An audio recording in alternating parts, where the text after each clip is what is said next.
Hello mga ka-bake and roll! For today's video ay tuturuan ko kayo kung paano gumawa ng super moist ube cake. Ayan, may mga nag-request na dito dati guys, kaya ito na po yung inaantay nyo. Napakadali lang niyang gawin, kaya wag na nating patatagalin ito. Tara, umpisahan na po natin. Dito sa ating bowl, nilagay ko lang yung ating oil at saka yung ating sugar. I-mix lang natin ito hanggang sa ma-absorb na ng sugar yung ating oil.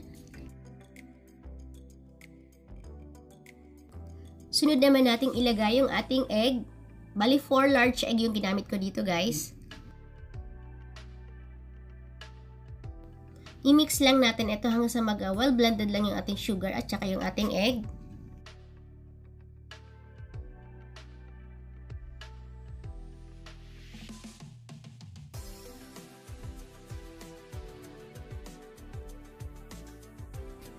Ilagay na natin ngayon yung ube flavoring. Ayan, Bakersfield po yung ginamit ko dito. Pwede kayong gumamit ng McCormick or yung ibang brand.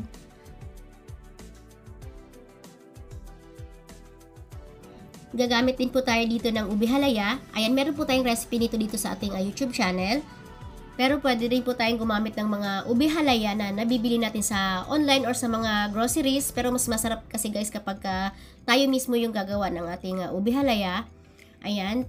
Pwede rin po kayong gumamit dito ng ube powder pero hindi ko siya masyadong i-recommend guys kasi feeling ko parang nagda-dry kasi yung ating cake kapag ube powder yung gagamitin natin. Mas masarap din kasi kapag ube halaya yung gagamitin natin dito para mas moist yung ating cake. Ayan, nilagay ko na pala yung ating milk. Full cream milk yung ginamit ko dito. Pwede po kayong gumamit ng evaporated milk. Then ngayon naman ay ilagay na natin yung ating dry ingredients. Sa mga magtatanong po kung bakit walang baking soda, hindi po talaga ako gumagamit ng baking soda guys kasi parang hindi sila pwedeng i-partner ditong dalawa, yung baking powder at saka yung baking soda kasi parang nagre-react yung ating baking soda dito guys sa ube cake natin. Kaya yung iba may nangyayari na bakit yung ube cake nila nagiging kulay green kasi yun po yung dahilan guys, yung baking soda po na nilagay nila.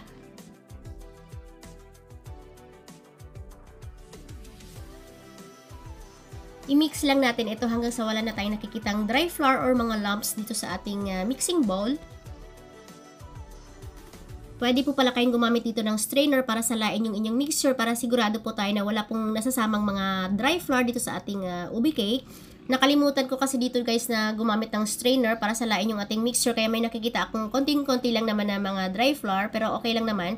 Then ito guys yung ating tatlong 7 inches na baking pan. Naglagay ako ng konting oil at saka baking paper para hindi dumikit yung ating cake. Pwede nyo rin po siyang i-bake sa tatlong 8 inches na baking pan. Ako dito gumamit lang ako nito ng tatlong 7 inches para mataas yung ating cake. Ganito naman yung ginagawa ko bago ko siya ilagay sa oven. Ayan, siniswirl lang natin guys yung ating baking pan para hindi po ganun kaumbok yung ating cake. Ayan, i-bake na natin ito sa ating naka-preheat na oven, 160 degrees Celsius ng 40 to 45 minutes o hanggang sa gumamit lang kayo ng toothpick kapag nilagay nyo sa inyong cake at wala na pong nasamang mixture. Ayan, ibig sabihin luto na po yung inyong cake. Ayan, ito na yung ating cake. Palalamigin lang muna natin ito guys bago natin siya i-unmold hanggang sa magiging warm lang yung ating cake. Ayan, nakikita nyo ba guys kung gaano ka-moist yung ating cake. Doon pala sa ating milk kanina na nilagay guys, pwede nyo po siyang gawing buttermilk. Maglagay kayo ng white vinegar na 1 tablespoon. Then i-rest nyo lang siya ng 5 minutes bago nyo siya ilagay sa inyong mixture para mas lalong magiging moist yung ating cake. Pero ako guys, hindi ako nakapaglagay ng white vinegar pero moist pa rin yung kinalabasan ng ating cake. Palalamigin lang natin ito guys hanggang sa magiging warm lang yung ating cake. Itong cake natin guys, pwede natin siyang i-stock sa chiller or sa fridge ng hanggang 7 days. Basta maganda lang yung pagkabalot niya ng cling wrap. Itong mga ganitong type kasi na cake guys, ayan, mas lalo siyang nagiging moist kapag nilagay natin sa chiller or sa fridge. Compare dun sa mga chiffon type, mas parang nagda-dry siya kapag nilagay natin siya sa ref. Ayan, warm na yung ating cake. Pwede na natin siyang balutin ngayon ng cling wrap. Pwede nyo rin po siyang i-stock sa freezer. Tumatagal po siya ng 2 to 3 months. Basta after nyo po siyang malagyan ng cling wrap, balutin nyo rin po siya ng aluminum foil para mas lalong tatagal yung shelf life ng ating ube cake. Binawasan ko lang din pala yung ibabaw na part ng ating cake para flat na flat siya. Pero optional lang naman ito guys, hindi naman ganun kaumbok yung ating cake.